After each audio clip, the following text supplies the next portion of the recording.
Shabbat Shalom and greetings to you all. I hope you had a great Columbus Day or Thanksgiving Day. It's Thanksgiving north of the 49th. And it's, I guess, no longer Columbus Day. Now it's just formally known as Columbus Day. It's Indigenous Person or something else Day. So the 49th. Anyhow, I hope everybody had a fantastic time. Now, a lot of people wrote about those keys of excellence that the Torah provides. And I'll remind you that those lessons are for you to try and think about during the course of your year. And they are to become more mindful and therefore less detached, to become more approachable and therefore less exclusive, to become more graceful and therefore less judgmental, to become more bold or bolder and therefore less fearful, and to become more self-giving and therefore less self-absorbed. Now, those are 5 simple, great suggestions, and try any one of them, if not all of them. Now, many of you really took a good read at last week's opening parsha, seeing things you never saw before, which is great. And some of you really got stopped by that pronoun he in reference to God. Well, what can I say? There's several places in the Torah where it is obvious that God is referred to in the masculine. And, of course, I will always, where necessary, try and stick to the pronoun given, although often you will hear me say he, she, whatever you believe in. Now, several others asked why there was shame in nakedness, and how did eating the fruit of the tree of knowledge of good and bad bring that on? And some of you noticed the connection between earth and man, or between the environment and man, and how the blood of murder was a pollutant to the entire earth. And, of course, some of you noticed the strange tale of the Nephilim for the first time, really, and that brought up all kinds of questions. Who were the sons of God? How come we don't read about them further on? They're all great questions. They're great observations. We could spend the entire year discussing only those.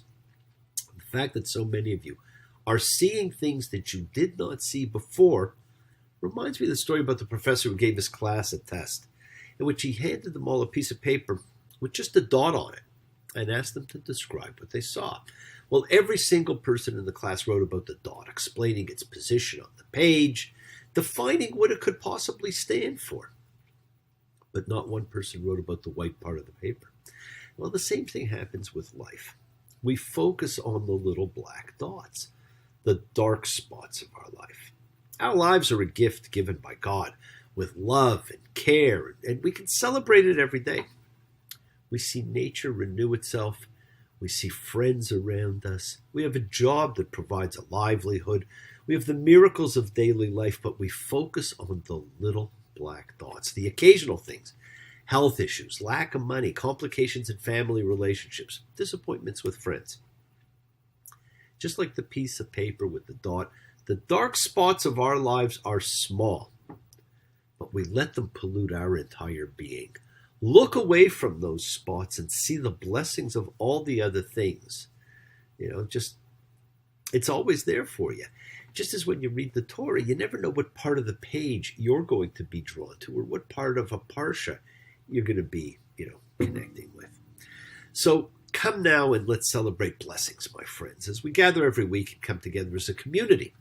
A like-minded, like-souled unification of spirit, our collective consciousness of seekers who come together in a showing of faith, of love, a community, a chavur of fellowship, expressing our nature of kindness, compassion, thoughts, feelings, hopes, dreams, and wishes that unites us all in this community house of spirit, Beth Ruach.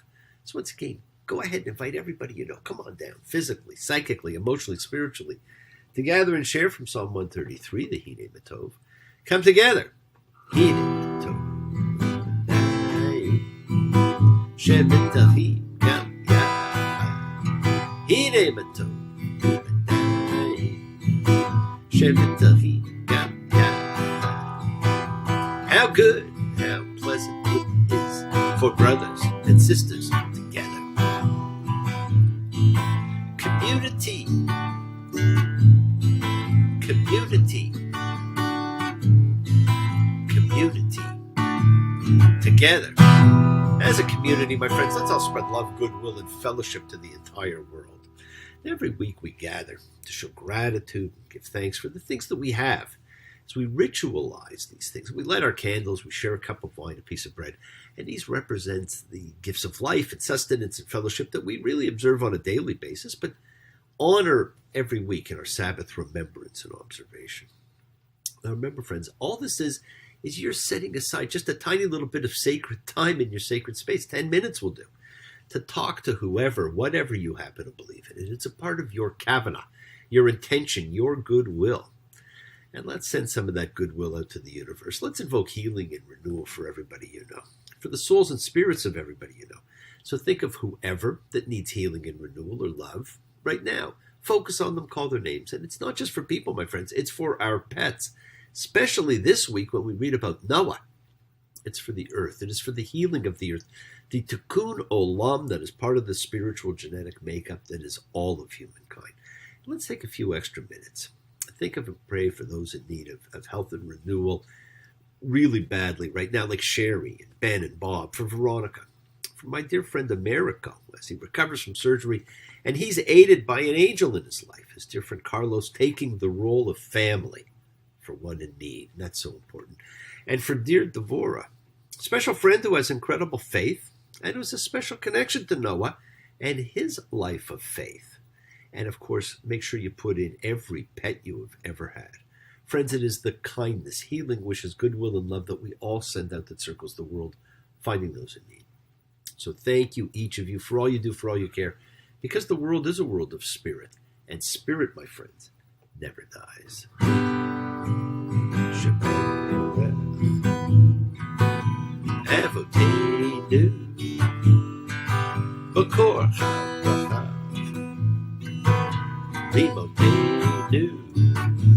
May the source of strength bless the ones before us.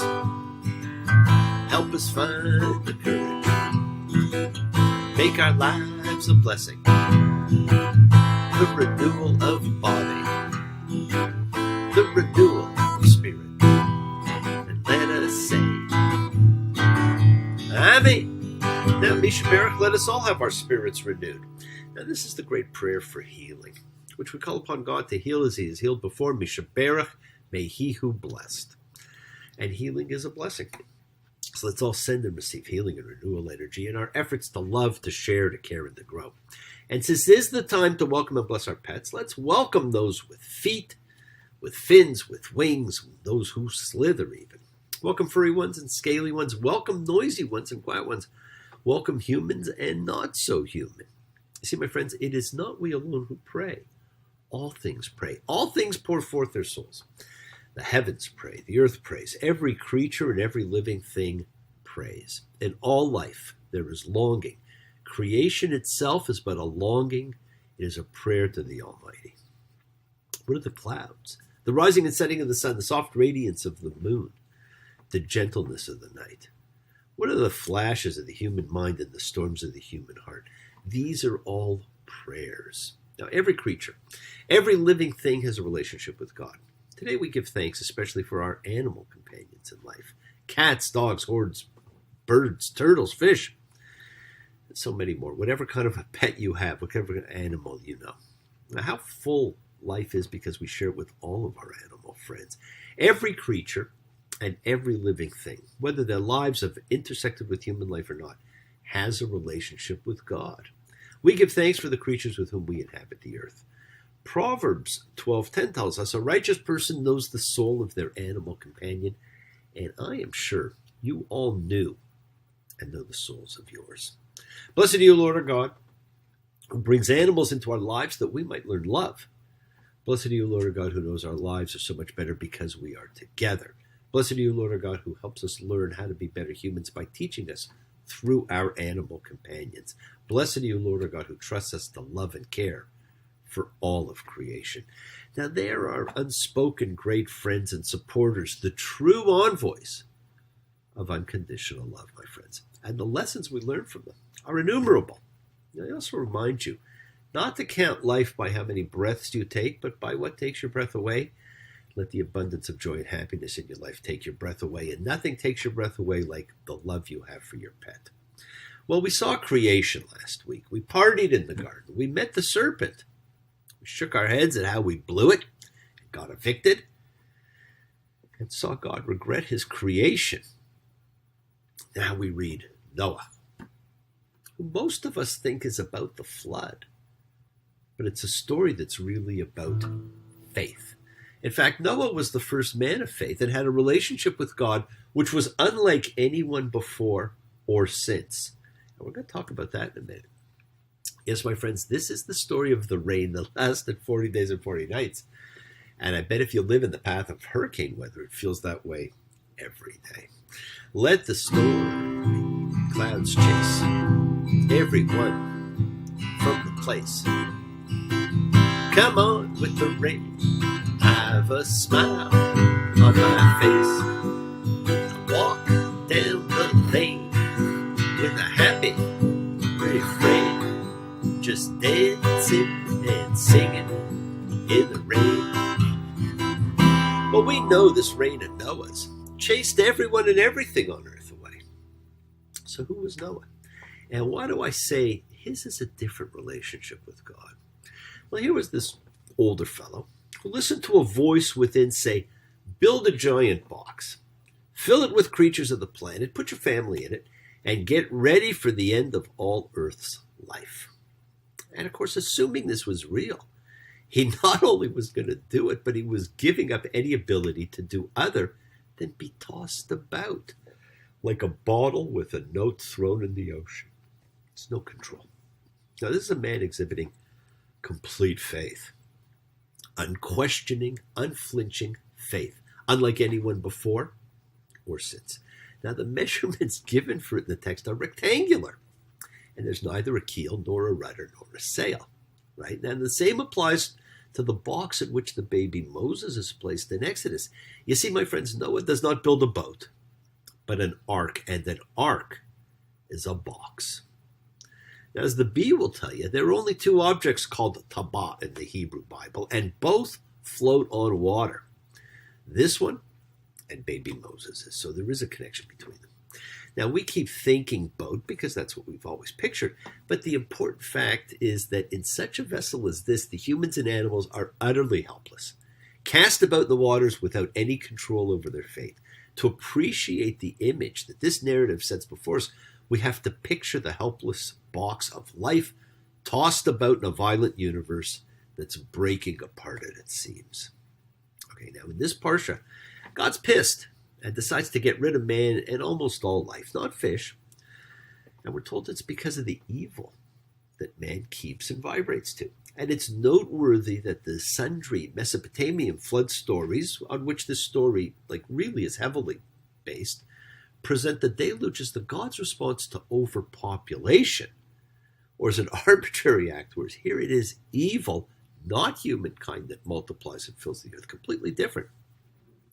And you have to pay attention to what's happening, because God's pronouncement of imminent doom and his instructions about the ark are actually the longest continuous speech up to this point in Genesis 6:17. And I'm bringing the flood, water on the earth, to destroy all flesh, which is the breath of life from under the skies. Everything that is in the earth will expire. Well, that's why there'll be no destruction of sea creatures. It is the land that will disappear and land creatures that will die. And there's a connection to breathing air. Everything that had breathing spirit of life in its nostrils, everything that was on the ground died. He wiped out all existing things from the face of the earth, from humans to cattle to crawling things to the fowl of the heavens. They were wiped out from the earth, and Noah alone remained, and those with him in the ark. Well, contained within this section are two sources, my friends, two completely unreconciled stories. Now, notice in Genesis 7:2, we're told, of every clean animal, take you 7 pairs. What's clean? Where does this come from? Clean and unclean. In this part, refer to fitness for sacrificial use, not for eating, as in the later dietary prohibitions. The dietary laws don't even exist. And some translations will say clean and unclean, and some will say pure and not pure. And no one needs to take 7 pairs of the clean animals and only 1 pair of the not clean, because he is going to be offering sacrifices after the flood.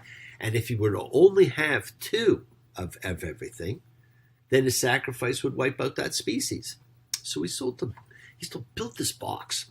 For in 7 days' time, I'll make it rain on the earth 40 days and 40 nights, and I will wipe out from the face of the earth all existing things that I have made. And what did you hear, my blue-eyed son? What did you hear, my darling young one? I heard the sound of a thunder. It roared out a warning. I heard the roar of a wave that could drown the whole world. I heard 100 drummers, their heads were a-blazing. And it's hard. And it's hard. It's a hard. And it's a hard. It's a hard rain gonna fall.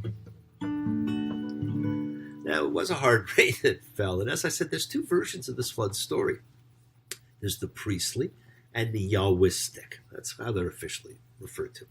And they're intertwined in this somewhat confusing fashion. Now, according to the former, 2 of each species are to be brought into the ark, and no distinction is made between clean and unclean. According to the latter, it's 7 pairs of clean animals and 1 pair of unclean. Now, one story focuses on rain, but the other is about the casements of heaven. You see, it's not just rain. The casements opened. The surge of waters from the great deep below and from the heavens above is actually a reversal of the second day of creation, when a vault was erected to divide the waters above from the waters below. And one has to picture the structure of the universe that's described in Genesis 1 in order to really comprehend the significance of the destruction that's narrated in this flood story. Well, the cosmic waters are able to spill in from above and below, filling this habitable bubble that's Earth. So it's raining and there's water pouring in and there's water flooding up. Okay? If you've ever been in a flood, it's pretty horrible. Now, we know that God dams up the well springs and casement and holds back the rain, and Noah makes sacrifices of every clean animal and fowl. And the Lord smelled the fragrant odor, and the Lord said in his heart, I will not again dam the soil on humankind's score. For the devisings of the human heart are evil from youth, but I will not again strike down all living things as I did. I'm going to love you like nobody's loved you. Come rain or come shine. High as a mountain, deep as a river, come rain or come shine. See, this is a Thanksgiving sacrifice. The rain's over, the waters ceased. Noah's alive, and that's it. Noah with whatever is in the ark, the box. And we see God really enjoying the smell of this cooking meat. All right? So we have this incredible anthropomorphic picture, right? In which, the writer of Genesis has no difficulty conceiving God enjoying the aroma of the burnt offering. Now, at least what's excluded from the monotheistic version of the story is any suggestion that God eats the sacrifice, which you do get in some of the other myths of the flood story. Now, we also get the first of the 4 major covenants that God makes with man, and it's known as the Noahic covenant. And I will establish my covenant with you, that never again shall all flesh be cut off by the waters of the flood, and never again shall there be a flood to destroy the earth. And God said, this is the sign of the covenant that I set between me and you and every living creature that is with you for everlasting generations. My bow I have set in the clouds to be a sign of the covenant between me and the earth. And so when I send clouds over the earth, the bow will appear in the cloud. Then I will remember my covenant between me and you and every living creature of all flesh, and the waters will no more become a flood to destroy all flesh. And the bow shall be in the cloud, and I will see it to remember the everlasting covenant between God and all living creatures, all flesh that is on the earth. And God said to Noah, this is the sign of the covenant I have established between me and all flesh that's on the earth. Well, this is an interesting covenant because this covenant promises the security of the cosmos. It's the only one that isn't designed to affect just a small group of people. It doesn't just even affect all of mankind, but it affects the entire planet and everyone and everything that's alive on it. But we didn't just get the Noahic covenant from Noah. We actually got 7 laws from Noah that were different than anything before and are actually the most ancient laws ever given to man. See, friends, we're a single organism. We're stretched over a vast but delicate globe, every cell sharing every breath of air, every sip of water, every microbe, even every bite of knowledge. And the first thing we learned from Noah was really what I'll call unreligion. See, all religions sprouted from a single seed and share a single root. Those are, and the real lessons from Noah received from God is that we're all from one, and there's 7 universal laws. And they're embrace the relevance of oneness, because every life on earth breathes with purpose and meaning. And Noah saw himself and his children as the earth's stewards, having to care for it. Well, the second is, do not profane that oneness in any way. Don't damn or curse the power that conducts the universe, or deny that there is one. There is a power to the universe. The third is that the value of human life cannot actually be measured, just as there's only one force behind the universe. This force breathes within every human being. Each of us contains the soul of the universe, and that is the divine image of God. Right? The next is how we exploit the resources of our world. See, we cannot eat any animal that still has lifeblood in it, and so we have to wait for the symphony of life to unfold in every animal, in every plant, in everything, in every event, every life, every creature. An infinite light exists because the truth within each thing is divine. Now, the 5th principle is about respect for the property of others. And it really is what we get in the 8th of the commandments, the do not steal. And that includes by putting someone else down, right? Because we steal in so many different ways. Make sure the benefits of your life do not come from any unfair expense at someone else. The 6th principle is about the human libido. There should be no incest, no rape, no adultery. The union of man and woman is a part of a cosmic dance that reflects the union of heaven and earth, spiritual and material, oneness and diversity. So we have to respect these things. And the last, of course, is ensure that justice exists in our world. You know what, friends? There's no other creature but man who requires a court to enforce the laws. Everything else knows its place in the universe. Only man can disrupt the nature of things and destroy the order of the planet and put it out of sync. These 7 laws of Noah are laws we should still abide by today. We stand at the threshold of a new world, a world of peace and wisdom. If we return to these lessons from Noah, we may actually achieve it. Yes, the world is sacred. So is everything in it. Express your gratitude, light a candle, make a wish. Celebrate your life and the lives of those you love. Share your feelings with them. Live free, be free, honor your freedom, be well, be happy, and be blessed. Now share and honor the light and all who live in the light and continue to shine. Continue to send everybody you know goodwill and love. Pray for peace and freedom for everyone, my friends, and end to terror and hatred. Remember, we are a community. We learn together. We celebrate each other. We love each other. We share this ride together, men and women equally. So let's send out love, not fear. Send out peace, harmony, goodwill, and healing to all who need it, and we all need it. And please do learn to forgive. Learn to love, including yourself. Open your hearts and honor the relationships of your life. Tell those you love that you love them. Take advantage of the time you have. Enjoy your journey. Because we take the twists and turns and the patterns that weave through the fabric of our lives in our effort to grow, to learn, to be, to love. So please do love. Now bless you all. Have a fantastic week. A week of love and light, a week of peace, a week of miracles. Examine your intentions. Use them to imprint your will on the universe, because we set in motion all that happens in our lives. Our intention, our kavana, our cause, our effect, everything is linked. As I've said, you always have time to forgive and to be forgiven. You do have the knowledge of what's good and bad, so acknowledge what you've done wrong to yourself, to God, and to any person you might have wronged, and ask forgiveness. But do so with sincerity, with accountability, with vulnerability, and forgive those who've hurt you as you learn to be a more forgiving and compassionate person. Because the secret of forgiveness, compassion, and peace, my friends, is in acceptance. Can you accept yourself? Can you accept other people? Can you accept the world just as they are on any given day? Can you accept life just as it is without trying to control it? If you do, you can experience the peace that acceptance actually brings. So do not stop your journey. Do not stop moving towards your promised land, your home. Keep on dreaming, keep on being, keep sharing, keep shining, keep teaching, keep spreading joy and goodwill. Do not follow fear, follow love. It's always there for you. And remember to have faith, like Noah, an unwavering adherence to principle, just as I have faith in the principle of love in all of you. Now, please act with purity of heart and mind. Despise none. Defraud none. Hate none. Cherish all. Honor every child of God, every creature of the earth. May all people know peace this year. May you nurture kindness and love everywhere you go. Work to be present in the body. Expand your heart, quiet your mind, because the deepest source of real power lies in consciousness and the ability to be mindful, to be aware, to be present in all of life's circumstances. Make the most of your time in this life, my friends.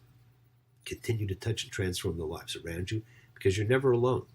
You're forever blessed and have the ability to bring blessings to everybody you meet. Health, love, and renewal to everybody you come across. We're all energy, and energy cannot be destroyed. It can only be transformed. Friends, your words are your power to transform, to love, to bless. So be generous. Bless others and bless yourself, and love with the heart, because we're all part of a greater whole. Embrace love, not fear, forgiveness, not anger. Be there for someone, because someone's always going to be there for you whether you know it or not. And continue to explore faith and belief, and do not accept shame as a natural state. Whatever you feel others have felt, whatever you've experienced others have too. We share together, we learn together, we help each other. We are each of us trying to find love and acceptance and support. We all have or could have that special someone in our lives, so find them and tell them what they mean. Remember, you're never alone on your journey to your promised land. And watch your words. They hurt you, they heal you, they imprison you, they free you. Keep forgiving those you need to forgive, and keep asking forgiveness from those you need to ask forgiveness of. And remember, friends, we are all one. When the rain comes, we run and hide our heads. We might as well be dead. When the rain comes, when the rain comes, rain.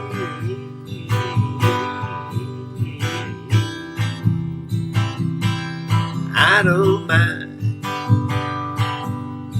You know what? Come on in out of the rain, my friends. Blessings to you all. See you next week when we leave the cosmic and enter the mundane. Shabbat shalom and blessings to you all. Take care.